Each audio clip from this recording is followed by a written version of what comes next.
ଧନ ମୋର ସ୍ନେହାଶିଷ ତୋ ସହ ସବୁବେଳେ ରହିଛି। କେତେ ଚଞ୍ଚଳ ମୋ କୋଳ ଛାଡ଼ି ତୁ ଉଡ଼ିବା ଶିଖିଗଲୁ। ଏବେ ବି ବିଶ୍ୱାସ କରିପାରୁନି।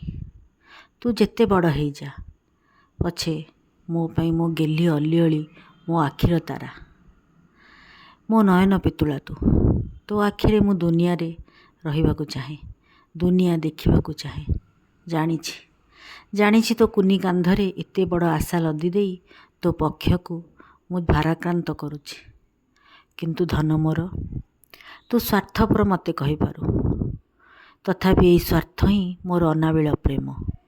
ଦୁନିଆ ବଡ଼ ନିଷ୍ଠୁର, ପାଦେ ପାଦେ ମାତିଛନ୍ତି ହିଂସ୍ର। ଟିକିଏ ଅସାବଧାନତା ଆଉ ଝପଟି ପଡ଼ିବେ, ଝାମ୍ପି ନେବେ ଅସ୍ତିତ୍ୱ। ତେଣୁ ହାତେ ମାପି ଚାଖେଣ୍ଡେ ଚାଲିବୁ, ସବୁ ଦିଗକୁ ନଜର ଦେଉଥିବୁ। ମୋର ଓ ଆମ ପରିବାର ଠାରୁ ପାଇଥିବା ସଂସ୍କାର ତୋ ପଥ ପ୍ରଦର୍ଶକ ହେବ। ମୁଁ ବି ଦିନେ ତୋ ଜାଗାରେ ଥିଲି, ଉଡ଼ିବାକୁ ଚାହୁଁଥିଲି, କିଛି ବାଟ ଉଡ଼ିଛି ମଧ୍ୟ।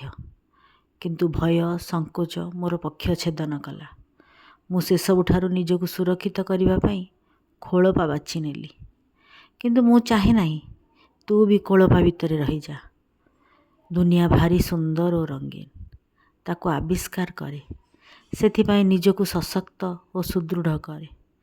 ତୋ ସହିତ ମୁଁ ଅଛି। ତୋ ଆଶା ଆକାଂକ୍ଷାର ପରରେ କେବେ ବନ୍ଧନ ରହିବାକୁ ଦେବି ନାହିଁ।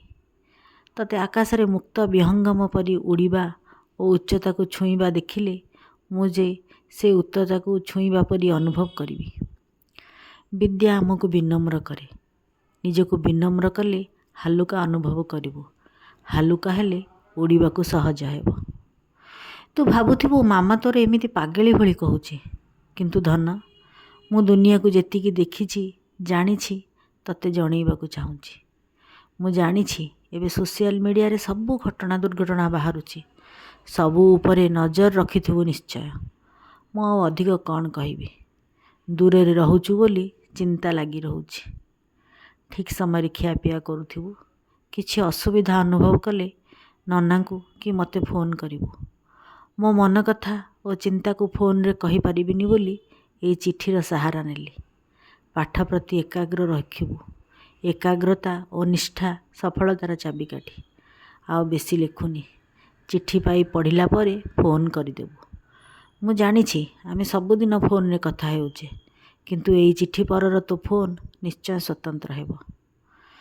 ଖୁସିରେ ରହ। ତୋ ଇଚ୍ଛା ସବୁ ପୂରଣ ହେଉ, ଏତିକି ମହାପ୍ରଭୁ ଶ୍ରୀ ଜଗନ୍ନାଥଙ୍କ ନିକଟରେ ପ୍ରାର୍ଥନା। ରହିଲି ଲୋ, ଇତି ତୋର ମାମା।